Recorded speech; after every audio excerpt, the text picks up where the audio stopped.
تمہیں کیا پتا تیرے گھر کے اندر افطاری کا دسترخوان سجا ہے, سحری کا دسترخوان سجا ہے, ذرا پڑوسی کی دیوار پہ جھانک کر دیکھ لے اس کے گھر کے اندر کچھ کھانے کو ہے بھی کہ نہیں ہے. اللہ امید ہے کہ آپ سب ٹھیک ہوں گے. آج میں آپ کے سامنے مولانا عبدالحنان صدیقی صاحب کا ایک بیان لے کر آیا ہوں. اس بیان کو دھیان سے سنیے گا, آپ کو بہت فائدہ ہوگا. چلیے آپ بھی میرے ساتھ سنیے گا. تو مجھے امید ہے کہ آپ کو مولانا عبدالحنان صدیقی صاحب. اللہ اکبر. میرے عزیزو, ایک بندہ کہتا ہے میں تو غریب ہوں, میں تو ریڑی بان ہوں, میں تو دیہڑی دار ہوں, 500-700 روپے کی روزانہ دیہڑی لگتی ہے, بتاؤ میں اپنے گھر کا دسترخوان سجاؤں یا میں لوگوں کو روزے کھلاؤں؟ فرمایا او بھائی, جہاں 4 روٹیاں پکاتا ہے وہاں 5 پکا لے. روزانہ اپنے دسترخوان سے 2 روٹیاں اٹھا کے کسی کے دروازے پر جا کے دیا, اور اس سے یہ امید نہ رکھ کہ افطاری کے وقت ہاتھ اٹھا کے میرے لیے دعا کرے گا, اور اس سے یہ کہنے کی بھی ضرورت نہیں کہ بھائی میرے لیے دعا کرنا. میرے عزیزا, جب اللہ کے دسترخوان, اللہ کی نعمتوں میں سے جب اپنے دسترخوان پہ خدا کی نعمت کو دیکھے گا, من چاہی چیز اس کے حلق کے اندر جائے گی, پیٹ بھرے گا, اٹڑیاں چھڑیں گی, عرش عظیم سے منہ سے نکل کر دعا خود بخود پہنچ جائے گی. رسول اللہ صلی اللہ تعالی علیہ وسلم کی صاحبزادی سیدہ فاطمہ الزہرا رضی اللہ تعالی عنہ روزے کی حالت میں, اور گھر کے اندر اتنا آٹا جس سے 4 پیڑے بنتے ہیں, بچے بھی روزے دار ہیں, سیدنا علی رضی اللہ تعالی عنہ بھی روزے دار ہیں, روزے کی حالت میں اما فاطمہ بھی روزے کی حالت میں, دسترخوان سجا گیا, ایک ایک روٹی سب کے حصے میں آ گئی. ادھر میرے عزیزوں مسجد سے افطاری کا اعلان ہو گیا, جب منہ میں نوالا روٹی کا ڈالا, سب نے اپنی اپنی پوری روٹی سمیٹ لی. سیدہ فاطمہ نے آدھی کھائی اور آدھی روٹی کو مروڑ کر اپنے دوپٹے کے کونے پہ باندھ لیا. حضرت علی نگاہ سے دیکھ رہے تھے, آپ نے فرمایا فاطمہ تراویح کے بعد کھائے گی, نماز کے بعد کھائے گی, یا رات کی تنہائیوں میں خدا کا قرآن پڑھتے پڑھتے تجھے بھوک لگے گی اس وقت کھائے گی؟ حضرت علی کہتے ہیں منہ سے تو جواب نہ دیا, آنکھوں سے آنسو نکلنا شروع ہو گئے. میں نے کہا فاطمہ میں نے ایسی کون سی بات کہہ دی جس کی وجہ سے تیرے دل پہ بار آ گیا؟ سیدہ فاطمہ روتے ہوئے کہنے لگی, علی تجھے کیا پتا, آج میں نے 4 دن کے بعد روٹی کھائی, روٹی کھاتے کھاتے مجھے بابا جان محمد عربی کی بھوک یاد آ گئی, پتہ نہیں میرے باپ کو آج 4 دن میں ملی ہوگی کہ نہیں. ادھر رسول اللہ صلی اللہ علیہ وسلم مسجد میں نماز پڑھا رہے ہیں, حضرت علی سے اجازت لے کے سیدہ فاطمہ گھر چلی گئی. دروازے پر ملاقات ہوئی, کہ بیٹی کس وجہ سے آنا ہوا؟ کہ ابا جی مجھے اندر تو جانے دیجئے. رحمت دو عالم نے اپنی دھیرانی کو اپنے پاس بٹھا لیا. بیٹیوں کو بوجھ سمجھنے والوں, بیٹیوں کو دیکھ کر منہ بنانے والوں, آؤ میرے عزیزوں کا شان نبوت کا حال دیکھو. رحمت دو عالم علیہ السلام نے بیٹی کو اپنے پاس بٹھایا. سیدہ فاطمہ الزہرا نے اپنے کونے, اپنے دوپٹے کے کونے کی گرہ کھولی اور آدھی روٹی نکالی. کہ ابا جان آج میرا دل چاہ رہا ہے آج میں اپنے ہاتھوں سے آپ کو کھلاؤں. رحمت دو عالم کے ہاتھ میں لقمے بنا بنا کے بیٹی نے منہ میں ڈالا, اپنے ہاتھ سے لقمے بنا کے رحمت دو عالم صلی اللہ تعالی علیہ وسلم کے منہ میں دیا. رحمت دو عالم علیہ السلام رو بھی رہے ہیں اور روٹی چبا رہے ہیں. کہ ابا میں تو اس وجہ سے روئی, 4 دن کے بعد مجھے روٹی ملی. ابا تو کس وجہ سے رویا؟ رحمت دو عالم نے روٹی کا لقمہ چباتے فرمایا, اے میری بچی, اگر آج تو آدھی روٹی بچا کے نہ لاتی تو 5ویں رات بغیر روٹی کا ٹکڑا کھائے تیرے باپ کی گزر جاتی. اب جو روٹی سیدہ فاطمہ الزہرا نے کھلا دی, کہاں پیٹ بھرتا ہے؟ اما فاطمہ رو رہی ہے. رحمت دو عالم علیہ السلام نے فرمایا بیٹی اب کیا بات ہے؟ کہ ابا 5 دن کے بعد روٹی ملی, وہ بھی آدھی ملی. میرے ابا تیری بھوک پتہ نہیں ختم ہوئی کہ نہیں. میرے ابا کل کیا بنے گا؟ نہ میرے گھر میں آٹا نہ تیرے گھر کے چولہے میں آ گئے. فرمایا بیٹی تو بھی صبر کر کے دکھائیو اور میں بھی صبر کے شکرانے کے اللہ کے آگے سجدے کروں گا. ابا اس سے کیا ملے گا؟ کہ فاطمہ تو علی کے گھر میں صبر کرنا, میں اپنے گھر میں صبر کروں گا. ہمارے صبر کی برکت سے پروردگار عالم میری امت کے گناہوں کو معاف فرما دے گا. میرے عزیزو جس نبی کی ادا پر امت کے گناہ معاف ہو، آج امت قرآن سے اتنی دور ہے۔ مولانا سجاد نعمانی انڈیا والے کتنا بڑا اللہ کا ولی ہے، میرے عزیزو روتا ہوا فرما رہا تھا، کہنے لگے ایک اللہ والے کو خواب میں 2 مرتبہ رسول اللہ صلی اللہ علیہ وسلم کی زیارت ہوئی۔ رحمت دو عالم علیہ السلام ایک مکان میں کھڑے ہیں جس کی چھت گری ہوئی ہے، اللہ کا پیغمبر زاروں کا طاہر رو رہا ہے۔ خواب میں جس کے آئے انہوں نے عرض کیا یا رسول اللہ صلی اللہ تعالی علیہ وسلم کیا وجہ ہے، آپ کیوں رو رہے ہو؟ کہا میری امت کو کہہ دو میری امت نے مجھے چھوڑ دیا ہے، میری امت نے میرے دین کو گرا دیا، میری امت نے مجھے چھوڑ دیا، میں محمد کو تنہا کر دیا ہے۔ میرے عزیزو آج مسجد ویران ہے، آج مارکیٹیں آباد ہے، لوگوں کے ساتھ 1.5 گھنٹہ موبائل کے اوپر میرے عزیزو پیکج لگا کر بات کرنے والے نظر آئیں گے، پورے رمضان المبارک کے مہینے میں قرآن کو سینے سے لگانے والے نظر نہیں آئیں گے۔ یہ اس سے بڑی بد نصیبی کیا ہوگی؟ پہلے چور چوری کر کے نادم ہو جایا کرتے تھے، اب گناہ کرنے کے بعد گناہ کرنے والے کہتے ہیں کر لیا تو پھر کیا ہے، دیکھا جائے گا۔ میرے عزیزو اللہ جل شانہ سب کچھ برداشت کرتا ہے، بڑے بول کو برداشت نہیں کرتا، بڑے بڑوں کی گردن کا سریا مروڑ کے رکھ دیتا ہے۔ پروردگار عالم نے اپنا غصہ ٹھنڈا کرنے کے لیے رمضان المبارک کا آپ کو مجھے مہینہ عطا فرمایا، شہر رمضان الذی انزل فیہ القرآن ھدی للناس وبینات من الھدی والفرقان۔ یہ رمضان کا مہینہ میری یاری مولانا جمیل صاحب کے ساتھ، میری یاری حاجی سلیم کے ساتھ، میری یاری محبوب فاروق حاجی یوسف کے ساتھ ہے۔ رمضان کی یاری قرآن کے ساتھ، قرآن کی یاری رمضان کے ساتھ ہے۔ جو رمضان کو راضی کرنا چاہتا ہے وہ اس کے یار قرآن کو سینے سے لگا لے، جو قرآن کو راضی کرنا چاہتا ہے وہ اس کے یار رمضان کو سینے سے لگا لے۔ رمضان المبارک قرآن میں اور قرآن کریم رمضان المبارک میں، مولانا میں تو پڑھا لکھا کوئی نہیں، مولانا زندگی گزر گئی، بڑھاپا آ گیا، 4 نمبر کی اینک لگ گئی، مولانا مجھے تو جمع جوڑی یاد نہیں رہتی، قرآن مجھے کیسے یاد رہے گا؟ پڑھنے کی کوشش کرتا ہوں، آنکھوں کے آگے اندھیرا آ جاتا ہے، میرے سے پڑھا نہیں جاتا۔ اللہ اکبر! اس کے لیے فقہاء نے، علماء نے بڑا مسئلہ بیان کیا، فرمایا رمضان المبارک کا مہینہ جب چڑھ جائے، پہلا روزہ ہو، رمضان المبارک کے پہلے روزے 3 مرتبہ سورہ اخلاص پڑھ، دوسرے روزے کو بھی 3 مرتبہ سورہ اخلاص پڑھ، تیسرے روزے کو بھی 3 مرتبہ سورہ اخلاص پڑھ۔ جب 27ویں رات آئے گی، شب قدر کی رات آئے گی، پھر بھی 3 مرتبہ سورہ اخلاص پڑھنا، تجھے 84 سال مسلسل قرآن پڑھنے کا ثواب مل جائے گا۔ 2 رکعت نفل روزانہ ادا کرو، ویسے تو تراویح پڑھ رہے ہو، ویسے تو چاشت اشراق پڑھ رہے ہو، میرے عزیزو 2 رکعت نفل اس نیت سے ادا کرو، پھر 27ویں رات کو بھی 2 رکعت پڑھنا، 84 سال تک مسلسل اللہ کے آگے سجدہ کرنے کا ثواب مل جائے گا۔ 10 روپے روزانہ اللہ کے راستے میں دے دو، 27ویں شب کو بھی 10 روپے دے دینا، 84 سال تک صدقہ کرنے کا ثواب مل جائے گا۔ میرے عزیزو رمضان المبارک میں کرنے کے کیا کام ہے؟ رمضان المبارک میں پروردگار عالم نے یا میں رات کی سحری عطا فرمائی، اللہ نے رات کو اٹھنے کی توفیق عطا فرمائی، حضور علیہ السلام نے ارشاد فرمایا سحری کھایا کرو، سحری میں برکت ہے۔ تمہارے اور یہودیوں کے روزوں میں صرف سحری کا فرق ہے، ان کو اللہ نے سحری عطا نہیں فرمائی، تمہیں سحری عطا فرمائی۔ آپ نے فرمایا بے شک کھجور کا دانے سے سحری کرو، رحمت دو عالم نے فرمایا جو سحری کرتا ہے خدا کی رحمتیں برستی ہیں۔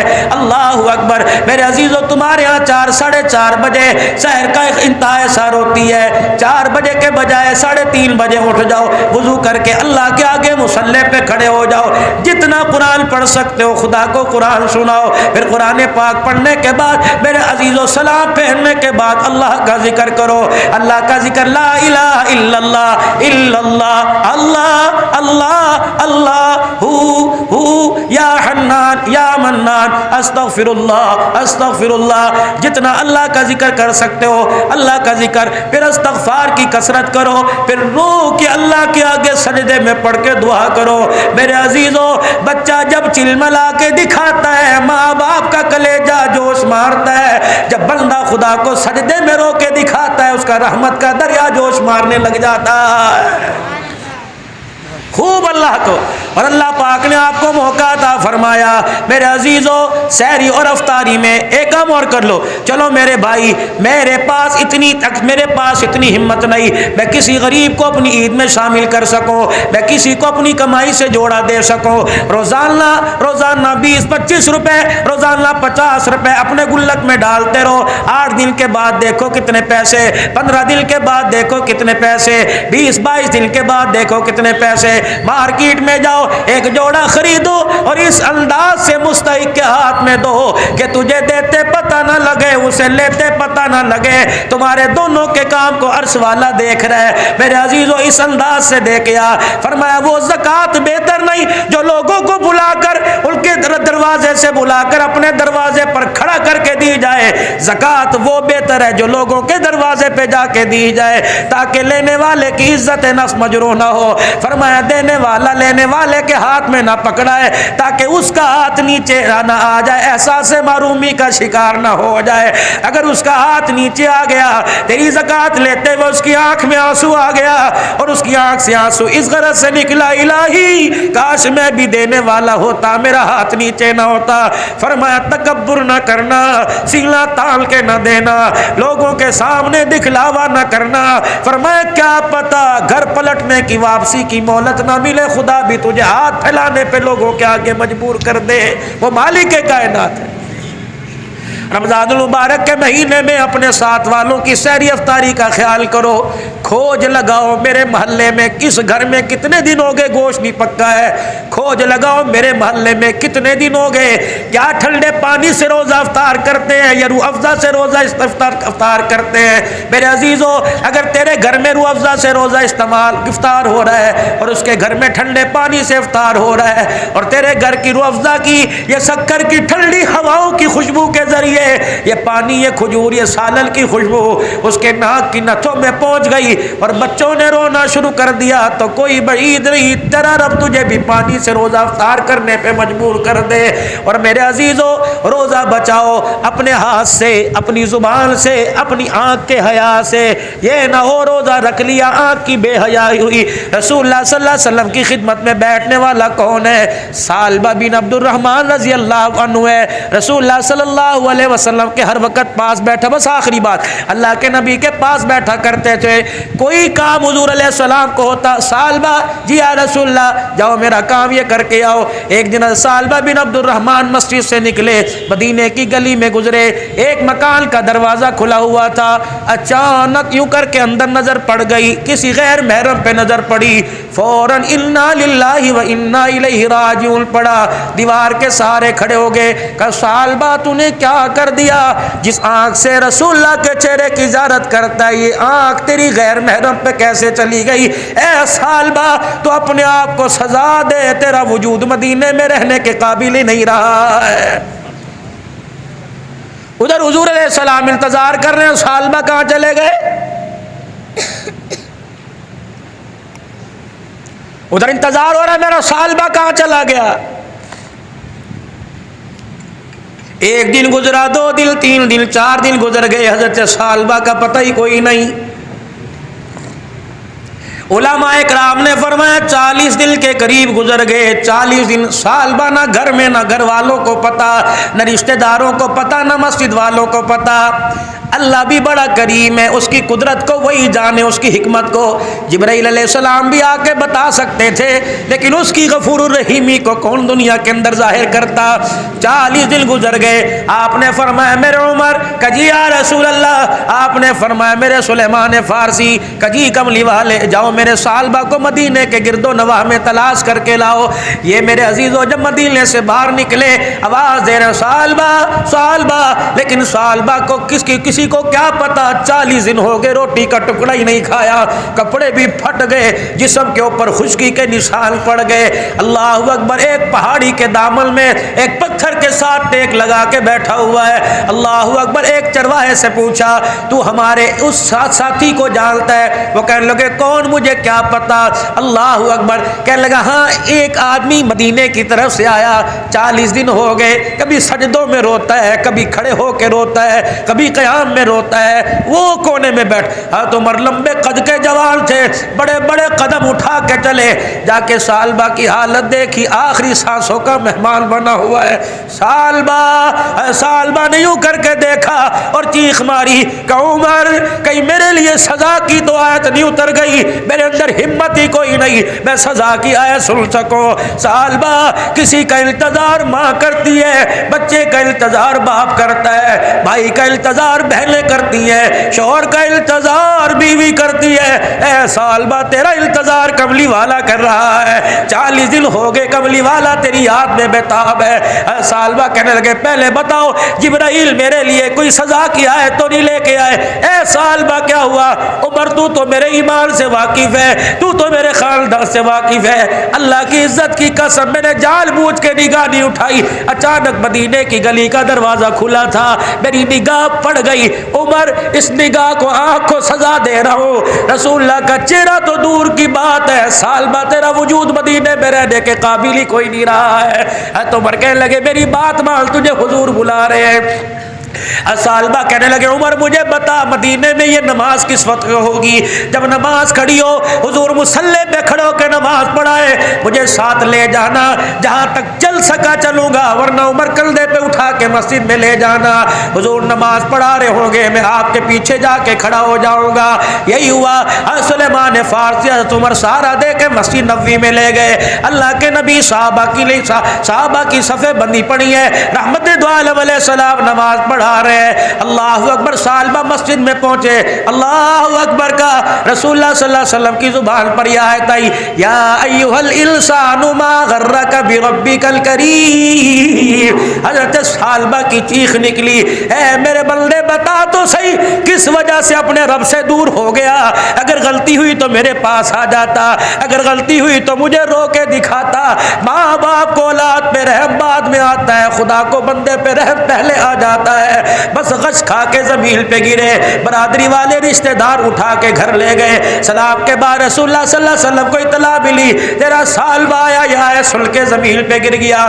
اللہ کے نبی صلی اللہ تعالی علیہ وسلم سالبہ بن عبد الرحمن کے گھر تشریف لے گئے. آپ نے فرمایا سالبہ آنکھیں کھول کے دیکھی, اللہ اکبر, جسم سے جان نکل چکی تھی, حلق میں سانس پھنسی ہوئی تھی. اللہ کے نبی نے سالبہ کا سر اٹھایا, اپنی گود میں لے لیا. حضرت سالبہ نے اپنا سر اٹھایا, پھر زمین پہ رکھا اور اپنے گال کو فرش پہ رگڑنا شروع کر دیا کہ یا رسول اللہ سالبہ سے غلطی ہو گئی, یہ سر تیری جھولی میں لیٹنے کے قابل ہی نہیں رہا ہے. رحمت دو عالم نے پھر سر اٹھایا کہ کملی والے آخری سانس ہے, اتنی تو تسلی دے دے, کیا میرا رب میرے سے راضی؟ کملی والے آپ میرے سے ناراض تو نہیں؟ حضرت عبداللہ بن جابر کہتے ہیں میری آنکھ دیکھ رہی تھی, حضور کا آنسو آنکھ سے نکل کر سالبہ کے چہرے پہ گر رہا تھا. اللہ اکبر. آپ نے فرمایا سالبہ زمین پر میں تیرے سے راضی, عرش بری پر میرا خدا تیرے سے راضی ہو گیا. پھر حضور کی طرف دیکھا, مسکرائے اور کہا فزت برب الکعبہ, کعبے کے رب کی قسم سالبہ کامیاب ہو گیا. اور آنکھیں بند کی. غسل میں رسول اللہ شامل, کفن پہ نہانے میں شامل, جنازے میں میرے عزیز و حضور جا رہے ہیں, ایک پاؤں ادھر رکھ رہے ہیں, دوسرا پاؤں ادھر رکھ رہے ہیں, چوڑے چوڑے پیروں کے ساتھ چل رہے ہیں. حضرت سلیمان عبداللہ بن جابر کہنے لگے میرے سے رہا نہ گیا. میرے کہا اللہ کے نبی صلی اللہ علیہ وآلہ وسلم آپ اتنے پاؤں لمبے چوڑے کر کے کیوں چل رہے ہیں؟ آپ نے فرمایا اے عبداللہ بن جابر دیکھتا نہیں میرے ساتھ جبرائیل بھی چل رہا ہے, اور جبرائیل کے ساتھ اس کے جنازے میں 70,000 فرشتہ چل رہا ہے. اس نے آج توبہ ایسی کی کہ اس کا جنازہ کو کندھا دینے کے لیے آسمان سے 70,000 فرشتہ آ گیا. اور میرے بھائیوں دوستوں بزرگوں, جو 1400 سال پہلے رب اپنے بندوں کی توبہ قبول کرتا تھا, آج بھی وہ رب رحمت والے دروازے کھولے ہوئے ہیں. آ جاؤ گناہگارو, آ جاؤ بھگتو, آ جاؤ رزق کی تنگیاں دور کروا لو, بے اولادو آ جاؤ, بے روزگارو آ جاؤ, بس ہاتھ اٹھا کے میری طرف چہرہ کرنا تمہارا کام ہے, رحمت کے دریاؤں کا رخ تمہاری طرف پھیر دینا میں خدا کا کام ہے.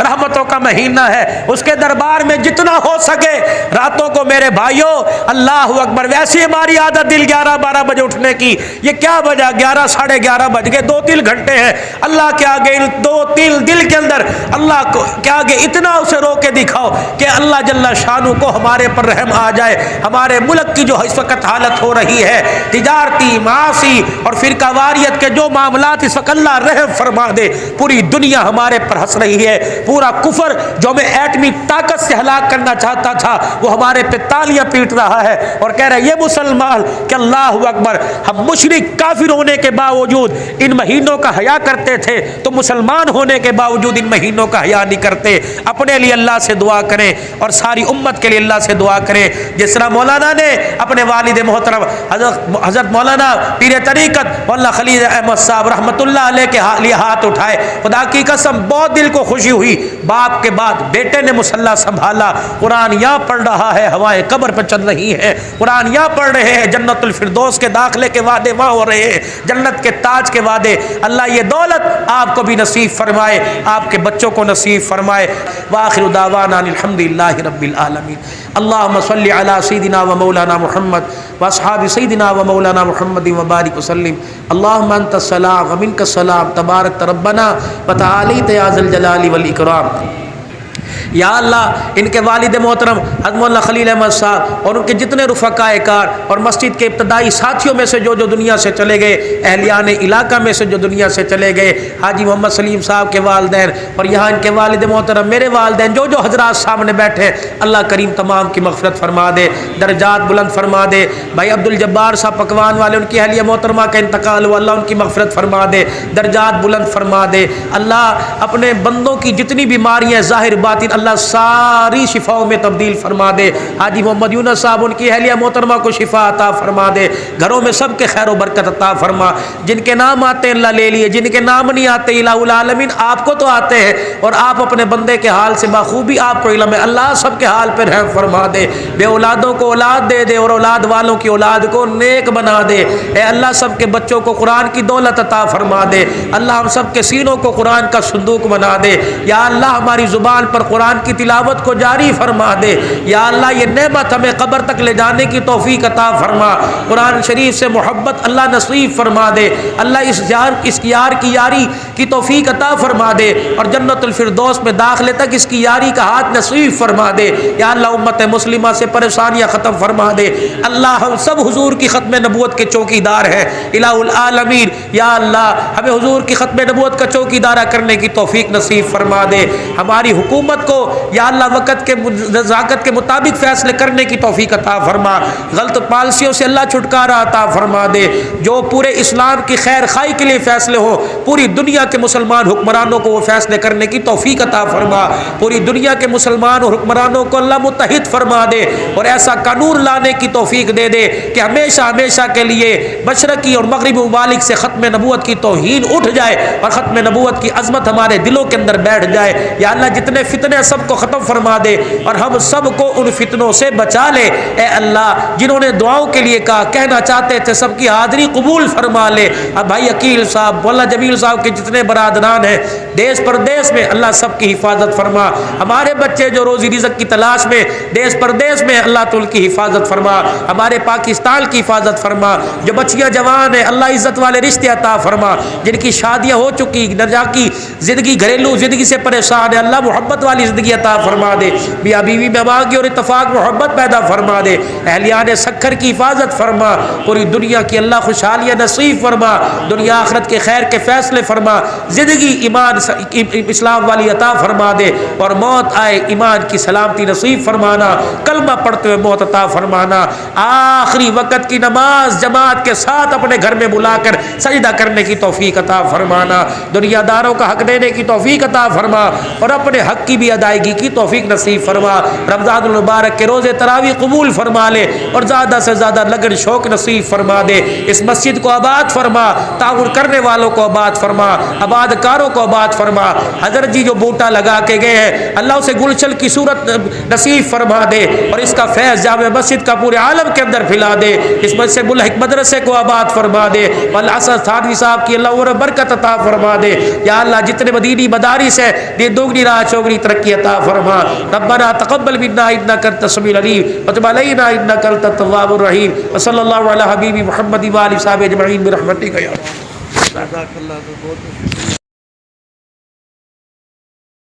کہ آپ کو مولانا عبدالحنان صدیقی صاحب کا یہ بیان بہت پسند آیا ہوگا۔ اگر آپ کو بیان پسند آیا ہو